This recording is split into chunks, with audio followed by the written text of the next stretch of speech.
Bienvenidos a su canal Alza il volume de la tua fede, donde meditamos, reflexionamos el Evangelio de cada día a la luz y a la óptica de la tradición, el magisterio de la Santa Iglesia Católica, la única iglesia que porta las llaves del reino de los cielos. Bienvenidos. Vamos hoy a meditar el Evangelio de Mateo, capítulo 16, versículos 26 al 28. Perdón, 24 al 28. En la fiesta hoy de Santo Domingo de Guzmán, fundador de la Orden de los Predicadores, también a quien le fue dado el Santo Rosario de la manifestación de Nuestra Señora, cosas muy importantes que gracias a esta orden, fundada precisamente en Santo Domingo de Guzmán, podemos también tener ciertas referencias con respecto a la defensa de la doctrina de la Santa Iglesia Católica y refutar ciertas corrientes heréticas que, a pesar de que se dieron sobre esta Edad Media, pues aún hoy acaecen sobre nuestra iglesia disfrazadas de ciertas corrientes, llamémoslo así, bajo ciertas corrientes religiosas que de alguna otra manera pues logran incrustarse en la falsa teología. Bueno, ya con este principio de esta acción, vamos a, antes de entrar propiamente en la acción del texto del Evangelio, que nos vamos a quedar con la fracción 28, que dice de esta forma: les aseguro que algunos de los que están aquí no morirán sin que hayan visto al Hijo del Hombre cuando venga en su reino. Palabra del Señor. Gloria a ti, Señor Jesús. Vean, este texto lo he tomado porque es un texto bajo una cuestión supremamente interesante que, bajo la luz de la simple lógica, no se puede constatar. Hay que mirarlo desde el filtro de la fe y en especial bajo la conservación de la doctrina de Cristo, que hoy en día se refuta. Bueno, digo se refuta porque siempre lo digo, siempre lo trato de advertir, que estamos en un tiempo en el cual la teología se pone bajo burla, bajo el esquema de que la duda de que si fue escrito de esta forma, que si fue escrito de otra manera, que un género literario, claro, son géneros literarios como tal, pero es lo cual no quiere decir que es palabra de Dios y por tanto supera cualquier interpretación lógica humanamente hablando, y que se pone en duda y de manifiesto, obviamente el manifiesto en cuanto a que se dice, bueno, la palabra de Dios dice esas cosas, pero se pone en tela de juicio lo que acontece con la palabra de Dios. Y he querido tomar este versículo porque, si bien es cierto que la palabra de Dios es viva, es veraz, y algunos hasta dirán, pero es que es una cosa malinterpretada, como dicen algunos días, en estos días algunos teólogos, supuestamente eminentes teólogos, que de eminentísimo simplemente me quedo con algunas posturas que ellos dicen, de las pocas posturas buenas que sacan por ahí una o dos no más, enunciados se podrían llamar. Pero de resto simplemente está todo mandado a recoger porque no coincide con la tradición y el magisterio de la Santa Iglesia Católica, no coinciden. Y cuando se estudia dogmática y cuando se mira a través del filtro de la dogmática, en cuanto a la dogmática bajo, llamémosla así, en cuanto a una dogmática pura, así como se estudia física pura, química pura, matemática pura, también podemos llamar dogmática pura al sentir, a la esencia misma de donde viene la postura de la Iglesia Católica en cuanto a sus presupuestos de fe, que es la esencia de la misma, del mismo, llamemos así, de la misma exposición de la fe, que se puede regular de acuerdo a lo que se ha recibido desde el concilio y desde la misma condición, el concilio obviamente de Jerusalén, y desde la misma condición de la exposición de Jesús a sus apóstoles. Bueno, ahora bien, ¿qué es lo que nos interesa a nosotros? Que, como dice este texto, voy a tomar ciertas rupturas en cuanto a, por ejemplo, Cirilo de Alejandría, y también en cuanto a Teodoreto de Ciro, que son dos posturas en cuanto a la controversia de la cristología alejandría y antioquena, que se plasma precisamente la confrontación de ciertas corrientes heréticas y que van encaminándose hacia el concilio de Calcedonia. Bueno, ¿por qué lo digo y por qué lo recalco? Porque se manifestaron ciertas posturas, una que otra, pero que a la parte de la misma patrística y de la misma dogmática patrística, se podría llamar de esa misma forma, aparece el famoso anathematismorum, que hace parte de lo que llama la impugnatio, obviamente de Cirili como tal, bajo el segundo concilio de Constantinopla, y que de ahí sale el gran esquema de la famosa teología Santa Trinitatis de Economía, que hace parte precisamente de unos escritos muy precisos, muy concretos, en cuanto a la posición de la defensa y la contradefensa de estas dos corrientes. Y que cuando uno va tratando de albergar la idea concreta de lo que Cristo expone, y más aún de lo que los discípulos, en este caso Mateo como apóstol directo, como testigo fiel y ocular de lo que acontece en la vida de Jesús, y que por eso el Evangelio de Mateo se conoce dentro de la misma teología sistemática como el Evangelio de la razón, porque si usted mira el Evangelio de Mateo, da causas justas y eficaces para que a la luz de su razón, a la luz de su lógica humana, uno las pueda entender. Que dentro de estos mismos fragmentos, como el caso del día de hoy, el versículo 28, pues traen un sentir que uno dice, es verdad lo que él dice, porque no lo dijo él, simplemente él está plasmando lo que le dijo Jesús. Y aquí hay una cosa bastante interesante con respecto también al paralelismo del apóstol San Juan, que si vuelvo y repito, si usted lo mira a la luz de la lógica, o sea, decir, es imposible, pero cuando lo mira desde la óptica de la dogmática y encaminado hacia la parte de la ciencia le va a corroborar a usted lo que la misma dogmática ha sentenciado por siglos, sin tener un encuentro de aquel entonces con la ciencia, porque estamos hablando siglo II, siglo III, siglo IV después de Cristo, que han recibido y han bebido de las fuentes de los apóstoles, y estos a su vez de sus discípulos, de los discípulos de los apóstoles, de las primitivas, segunda, tercera comunidad de cristianos, que en su gran mayoría para esta época habían sido martirizados en su gran mayoría.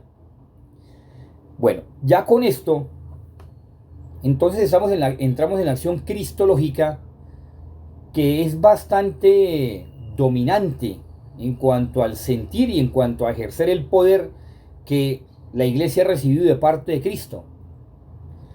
Y por eso entonces cuando se habla en cuanto a estas dos acciones muy marcadas, pues entonces hay que entrar en la pregunta. Como cuando usted va a investigar algún problema, va a investigar algo que le llama la atención, y a la luz del método científico siempre parte de una pregunta-problema. Entonces, en este caso ¿será que esta gente, como dice acá, les aseguro que algunos de los que están aquí no morirán sin que hayan visto al Hijo del Hombre cuando venga en su reino?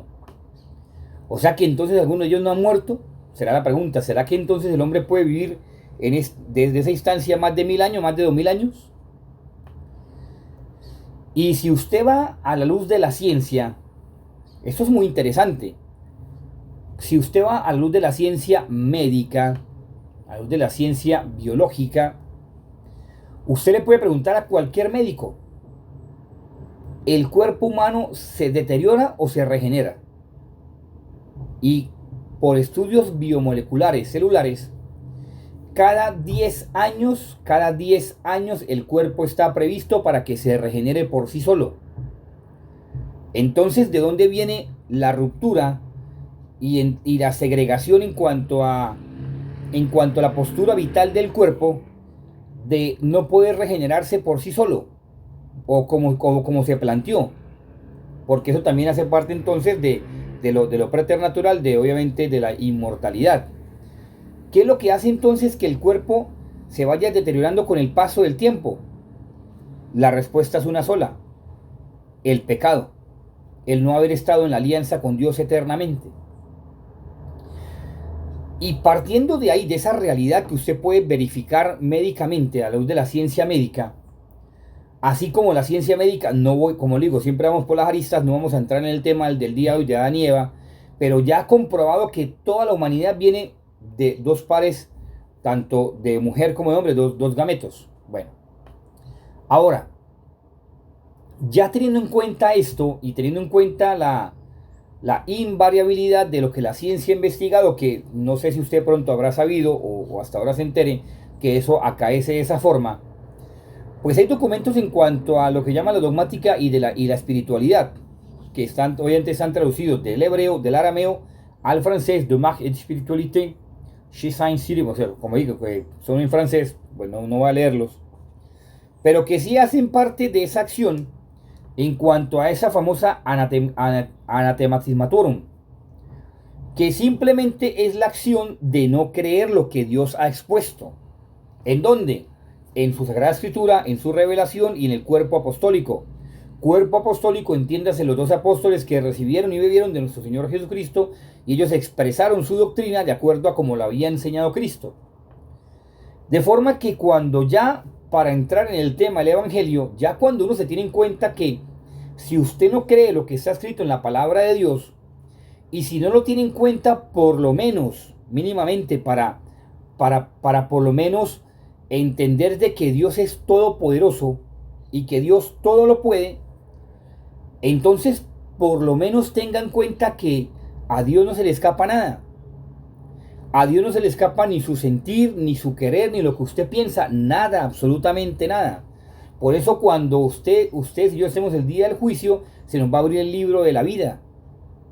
Y ahí estarán los pecados no confesados, ahí estarán las faltas de lo que hayamos hecho y en especial las faltas de caridad que hemos dejado pasar.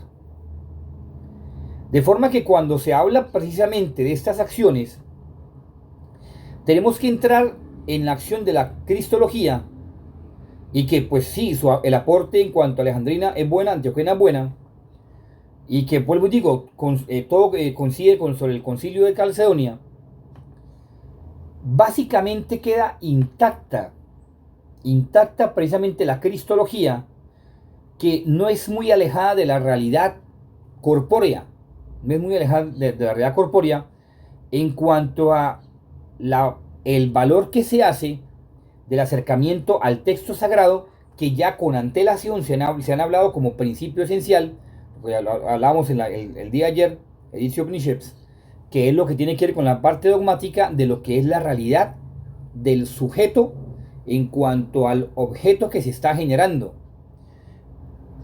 Básicamente, ¿qué es? Como le digo, simplemente por los bordes, no entra como tal. Básicamente, ¿qué es? Es la acción del sustantiva, quiere decir de Cristo, en cuanto a que va sumando su doctrina, dando entonces veracidad por ser Dios, de mantenerla a lo largo de los siglos, y que no se podrá cambiar porque es una realidad eterna, que así el hombre la quiera cambiar, no se podrá cambiar, a pesar de que pueda tener el poder en el mundo, que la pueda cambiar, pero jamás la pueda cambiar porque está inscrita en el corazón del hombre. De forma que ya, ahora sí entrando en este fragmento que nos vamos a quedar, que dice de esta forma, los que están aquí no morirán. O sea, nada más imagínense que Jesús hable de eso, que precisamente donde que expresa de lo que es la renuncia a sí mismo para seguir a Cristo cargando su cruz. Y dice, algunos de ustedes no morirán, algunos de los que están aquí no morirán. ¿Cuáles son? No sabemos. Vamos a tomar simplemente dos cosas, dos fragmentos ya junto con el Evangelio. Ahora, ¿qué primero? Médicamente, ¿sabe? El cuerpo no muere. El cuerpo muere, sí, de desgaste por el pecado, pero cada 10 años se regenera. Listo. Ahora, ¿qué escribe Mateo? Mateo escribe una palabra que es mit. Hay otra palabra que llama mifta, y mit y met, que quiere decir muerte, son distintos tipos de muerte. Mateo escribe todavía mucho más posesivo la acción que es mitah. Y es que cuando escribe de esa forma, no está diciendo que vaya a morir. No, Perdón, no estoy diciendo que no vaya a morir, sí va a morir. Pero micta quiere decir que es como cuando se habla también de la predestinación, que no voy a tocar el tema el día de hoy. Es cuando dice, vea, ustedes no van a morir hasta que no cumplan la misión para la cual ustedes fueron creados. Más o menos esa es la palabra micta, siendo en un sentido un poco plano, porque cuando se va a la exégesis, propiamente reiterativa en cuanto a lo que se conoce como el famoso erenestes, quiere decir entonces que partiendo de precisamente este anatematismaturum, hace precisamente de ese grueso, precisamente habla de que mista, pero mista quiere decir que micta quiere decir precisamente que no va a morir, es decir, no va a entrar en el mesianismo de Jesucristo. Miren, muy interesante, o sea, una exégesis muy plana, no tan profunda. No va a entrar en el mesianismo de Jesús hasta que no viva precisamente el mesianismo de Jesús, hasta el tiempo cumplido y permitido por el Padre, el tiempo cumplido y permitido por el Padre, para que entonces Él cumpla lo que el Padre ha deseado de esas personas, de cada individuo que está hablando Jesucristo en ese instante. De forma que, a la luz de la razón, uno diría, no, pero es imposible que más de 2000 años. Para Dios no hay nada imposible. Como tocaba en un video anterior, si quiere averiguarlo, averígüelo en internet, como quiera buscarlo. Hay proyectos en donde el hombre busca perpetuarse en la temporalidad de su historia, casi que volverse eterno. Entonces los congelan, lo meten a unos congeladores por allá en ciertos sitios del mundo, que no le voy a decir en dónde están, y los meten y ahí duran años y años hasta que ellos digan que los quieren volver a descongelar para vivir en esa etapa. Bueno, en fin, un cúmulo que son cosas de locos. En cambio, esto es Dios quien lo hace. De forma que cuando uno analiza ese texto y analiza a la luz de la ciencia la veracidad de las cosas, dice, sí, como dice la palabra de Mateo que expresa mittag, que simplemente el Padre lo ha designado con una misión específica dentro de un tiempo específico. Y si el Padre quiere que viva 5000 años, va a vivir 5000 años. ¿Quién le dice a Dios que no? ¿Quién le dice a Dios que no? Usted no puede vivir 5000 años. ¿Quién le dice a Dios que no? Ahora, ya para ir finalizando, acuérdese que el pueblo judío no tenía historia notarial, no tenía registro de nacimiento, simplemente era el hijo de tal persona que era familiar de tal persona. De ahí que los hermanos protestantes se agarren para decir que la Virgen María tuvo más hijos. Una perfecta falacia. Y algunas personas se lo creen, que la Virgen tuvo más hijos. Algunas personas dicen, sí, tuvo más hijos. No, nunca, jamás. Nunca, jamás. En fin, ya eso es tema de otro momento. Pero lo que sí voy es que usted tiene que creerle a Dios que Dios tiene el poder para todo. Y si Dios quiere crearlo por que usted cumpla su misión por 5000 años, la cumple. ¿No es que Dios es eterno? Que usted quiera, es decir, a la luz de la ciencia se podría. Porque vuelvo y digo, cada 10 años su cuerpo se regenera. De forma que Mateo aquí lo que nos está advirtiendo es que esas personas van a ser, porque la palabra mittag también quiere decir obviamente es parte del mesianismo de Jesús, pero también quiere decir que participa directamente el mesianismo de Jesús en cuanto a acción directa de corroborar que es Él y que las otras personas no se engañen de que no sea Él el Mesías. No sé si me he hecho entender de una manera correcta. Que esas personas atestiguen que el que viene es Jesucristo, no el anticristo. Por eso mire lo que dice, en su gloria, en su gloria.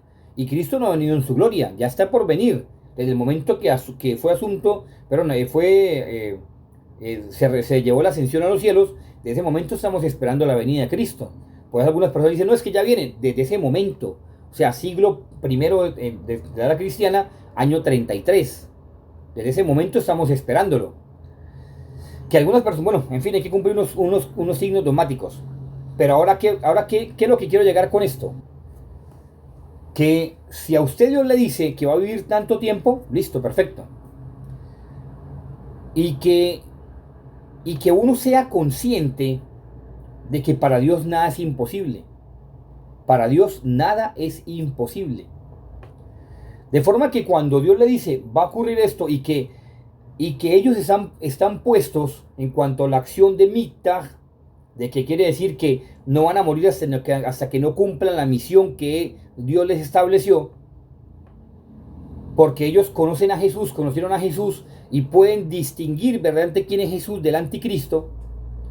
Por eso hablaba de la cristología y también de la escatología, de estas dos corrientes muy pronunciadas y definidas, aunque siempre tenían choques. Y por eso hablaba precisamente del anathematismaturum. Es porque estamos en la obligación de creerle a la palabra de Dios, más que lo que digan un cúmulo de científicos que se van a morir en el tiempo, en cualquier tiempo determinado, y simplemente su legado queda vacío, mientras que Dios permanece eterno. Es ahí entonces donde uno tiene que estar consciente de que estas personas, sí, para mí, no han muerto. ¿Qué son ¿Por qué esas personas no han muerto? Porque Dios las tiene determinadas para que las demás personas que ellas conocieron a Jesús verdaderamente atestiguen que Jesús viene en su gloria y reconozcan que no se dejen engañar las otras personas por el anticristo.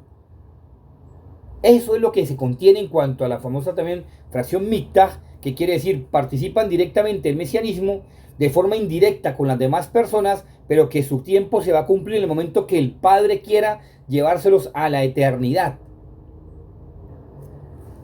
De modo que es importante tener claridad sobre la teología, claridad sobre la acción científica y claridad sobre la sana doctrina que la Iglesia ha enseñado por siglos.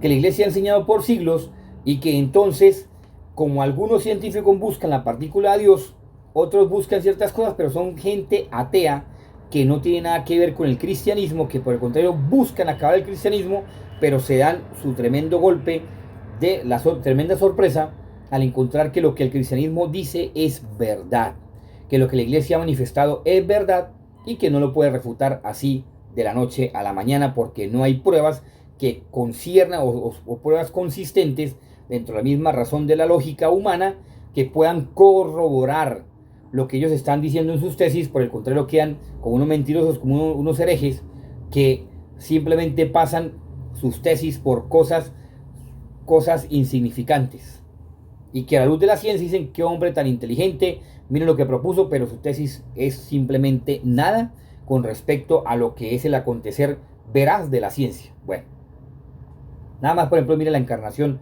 del Hijo de Dios. Usted creería, y lo que manifiesta en la Sagrada, nada más tengas en cuenta, cuando se hacen los estudios de la Sagrada Eucaristía, que se revela Cristo, es el mismo tipo de sangre para todos.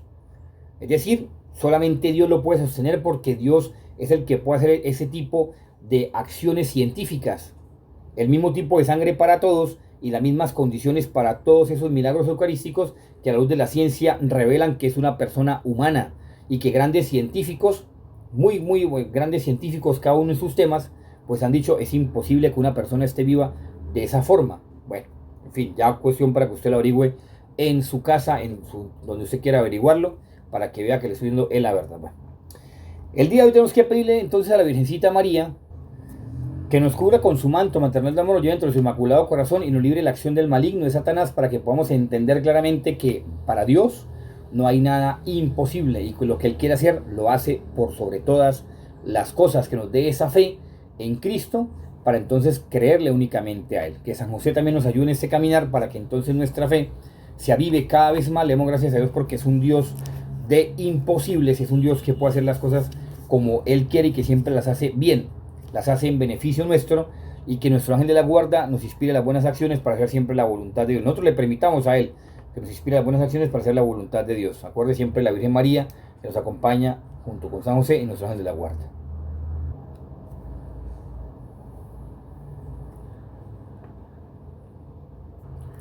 Si este programa fue de tu agrado, te pido para que lo compartas con tus seres queridos, con tus amigos, para que les pueda llegar a más personas esta reflexión, meditación del Evangelio diario. Así como también, si deseas, además de orar por este canal, alza el volumen de la tuya Fede. También, si deseas hacer alguna donación, aquí está el número con estas dos plataformas, Nequi y Plata, para que, si deseas donar, hacer algún aporte económico, lo puedas hacer.